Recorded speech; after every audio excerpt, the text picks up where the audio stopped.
क्या आपने कभी सोचा है कि आखिर सुख क्या है? क्यों हम हमेशा उन चीजों के लिए दुखी रहते हैं जो हमारे पास नहीं है, जबकि सच्ची खुशी तो उन्हीं चीजों में छिपी होती है जो हमारे पास अब भी हैं। हम अपनी आंखें खोलकर देखें तो पाएंगे कि हम जितने दुखी महसूस करते हैं उससे कहीं ज्यादा हमारे पास खुश होने की वजह है। आज मैं आपको एक ऐसी कहानी सुनाने जा रहा हूं जो ना सिर्फ आपके मन की आंखें खोल देगी, बल्कि यह सिखाएगी कि सुख और दुख आपके बाहरी हालातों पर नहीं, बल्कि आपके नजरिए पर निर्भर करते हैं। यह कहानी है एक गरीब व्यक्ति की है जो अमीर बनने की चाह में हमेशा दुखी रहता था, लेकिन एक दिन एक बौद्ध भिक्षु ने उसे सिखाया कि असली सुख कहां पाया जा सकता है। तो दोस्तों, अंत तक इस कहानी को ध्यान से सुनिए, क्योंकि यह कहानी आपके जीवन को बदल सकती है और आपके अंदर एक नई ऊर्जा, एक नई सोच पैदा कर सकती है। तो आइए चलते हैं गौतम बुद्ध की शिक्षाओं से प्रेरित इस अनमोल कहानी की ओर। बहुत समय पहले की बात है। एक नगर में एक बहुत ही गरीब व्यक्ति रहता था। वह जब भी किसी धनी व्यक्ति को देखता तो वह मन ही मन बोलने लगता और कहता, हे भगवान, तूने मुझे इतना गरीब क्यों बनाया?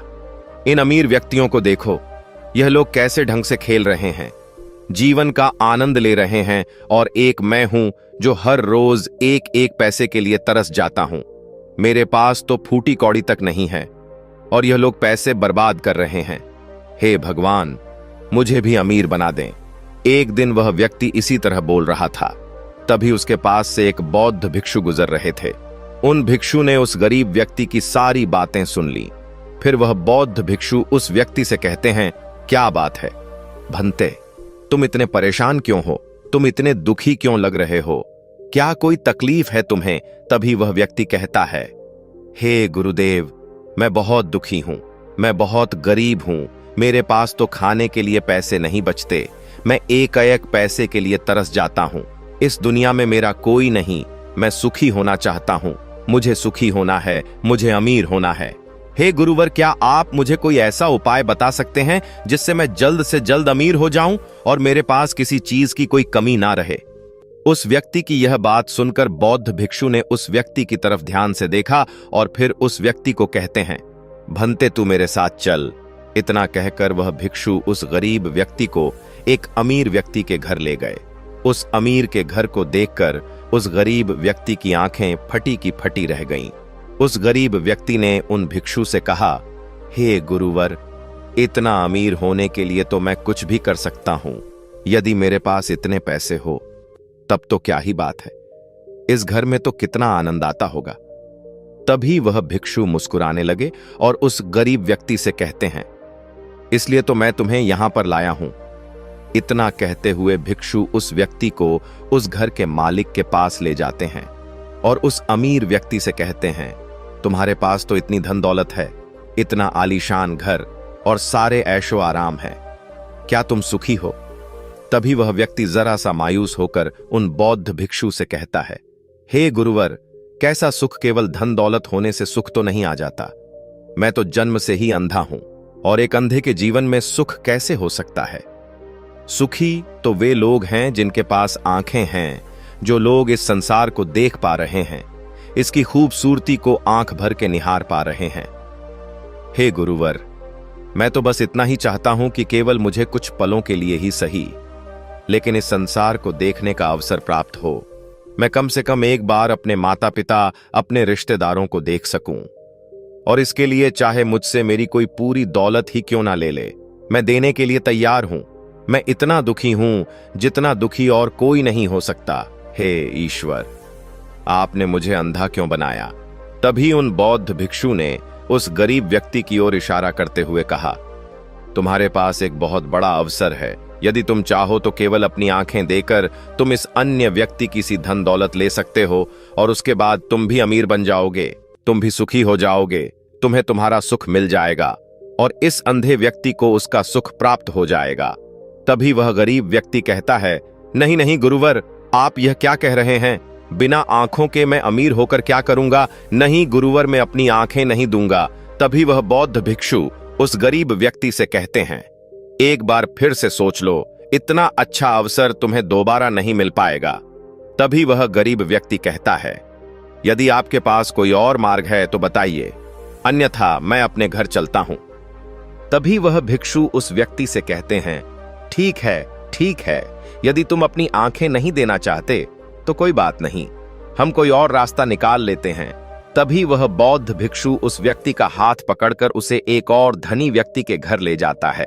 इस धनी व्यक्ति का घर पहले वाले धनी व्यक्ति से और भी ज्यादा विशाल था। यह देखकर वह गरीब व्यक्ति कहता है, अरे, इतना आलीशान घर मैंने आज तक नहीं देखा था। तभी वह बौद्ध भिक्षु उस गरीब व्यक्ति को उस धनी व्यक्ति के पास ले जाते हैं और उस धनी व्यक्ति से कहते हैं, आप तो बहुत सुखी होंगे, आपके पास इतना आलीशान घर है, इतनी धन दौलत है, सारे ऐसो आराम है, आपको तो किसी चीज की कोई कमी नहीं, आप अवश्य ही बहुत सुखी होंगे। तभी वह धनी व्यक्ति मायूस होकर उन बौद्ध भिक्षु से कहता है, आप यह कैसी बातें कर रहे हैं?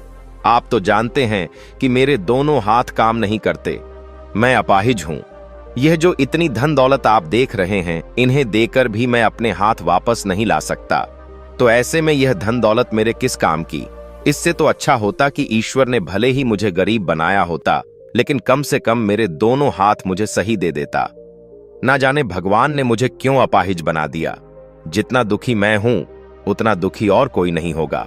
तभी एक बार फिर उन बौद्ध भिक्षु ने उस गरीब व्यक्ति की ओर इशारा करते हुए कहा, भंते, तुम्हारे पास एक और मौका है। यदि तुम चाहो तो अपने दोनों हाथ देकर इस अमीर व्यक्ति की सारी धन दौलत ले सकते हो। क्या कहते हो? क्या तुम तैयार हो? और अब की बार तो तुम्हें आंखें भी नहीं देनी होंगी, तुम्हारी आंखें तुम्हारे साथ ही रहेंगी। तभी वह गरीब व्यक्ति उन बौद्ध भिक्षु से कहता है, अरे महाराज, आप यह क्या कह रहे हैं?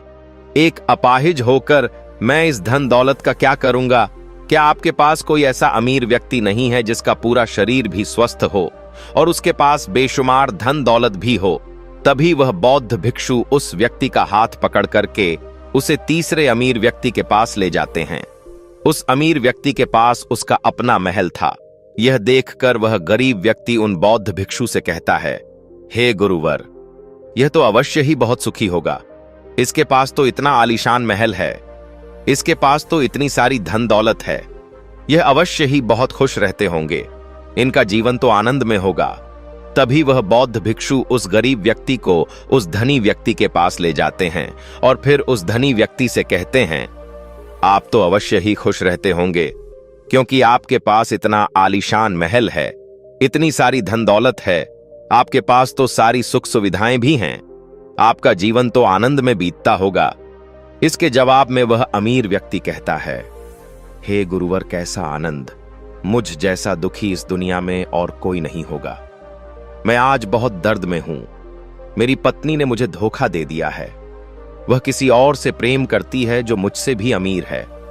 आज मुझे समझ आया कि यह धन दौलत कभी किसी को सुख दुख नहीं दे सकती, और जब मन में दुख हो तो यह धन दौलत किस काम की? मुझसे सुखी तो वह गरीब इंसान होगा जिसकी पत्नी कम से कम उसके साथ तो है, वह उसके साथ वफादार तो है। आज मैंने तय कर लिया है कि मैं अपनी पत्नी और उसके प्रेमी की हत्या कर दूंगा। यह सुनकर वह भिक्षु उस अमीर व्यक्ति से कहते हैं, इससे पहले कि तुम ऐसा कदम उठाओ, कम से कम मुझे भोजन तो करवा जाओ, और भोजन की व्यवस्था करो और साथ में कुछ कांच के टुकड़े भी ले आना। वह धनी व्यक्ति सभी साधु संतों का बहुत आदर करता, इसलिए वह उन बौद्ध भिक्षु की बात मान जाता है। लेकिन वह यह नहीं समझ पाता कि आखिर उन बौद्ध भिक्षु ने खाने के साथ कांच के टुकड़े क्यों मंगवाए हैं। लेकिन जैसा कि उन बौद्ध भिक्षु ने कहा था, वह अमीर व्यक्ति उसी प्रकार खाने की व्यवस्था कर देता है। वह भोजन के साथ कुछ कांच के टुकड़े लेकर उन बौद्ध भिक्षुओं के पास पहुंचता है। तभी वह बौद्ध भिक्षु, वह गरीब व्यक्ति और वह धनी व्यक्ति तीनों एक साथ भोजन करने बैठते हैं, और उसी समय बौद्ध भिक्षु कुछ कांच के टुकड़े उठाकर उस अमीर व्यक्ति के भोजन में मिला देते हैं और उससे कहते हैं, लो, अब तुम इसे खा सकते हो। वह अमीर व्यक्ति अचंभित हो गया और उन बौद्ध भिक्षु से कहता है, हे गुरुवर, आप यह क्या कह रहे हैं? इस खाने में तो कांच के टुकड़े आपने मिलाए हैं। इस भोजन को मैं कैसे खा सकता हूं? यदि यह भोजन मैं करूंगा तो इससे मुझे बहुत तकलीफ होगी और हो सकता है कि मेरी मृत्यु भी हो जाए। तभी वह भिक्षु मुस्कुराने लगे और उस अमीर व्यक्ति से कहते हैं, तुम्हें यह बात तो समझ में आ गई, लेकिन तुम्हें यह बात नहीं समझ में आती। भोजन को खाना है तो इस भोजन के कांच के टुकड़ों को तुम